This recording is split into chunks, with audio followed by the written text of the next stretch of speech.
10 слів, які вам пригодяться, якщо ви поїдете в Грецію. І я сьогодні вам їх просто озвучу. Не буду не писати нічого.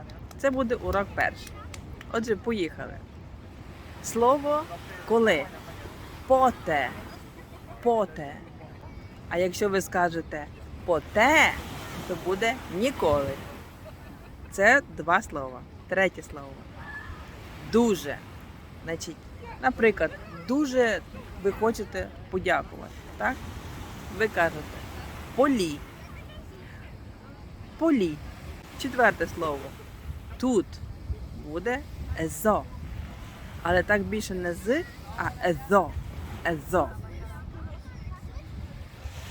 Там. Екі. Екі.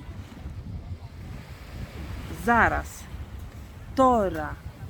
Тора. Пізніше. Арготера. Арготера. Восьме слово. Сьогодні. Сімера. Сімера. Завтра. Авріо. Авріо. І 10 слово.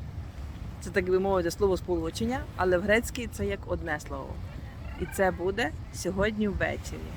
І воно звучить апопсе. Апопсе. Все, перший урок закінчений. До наступного уроку.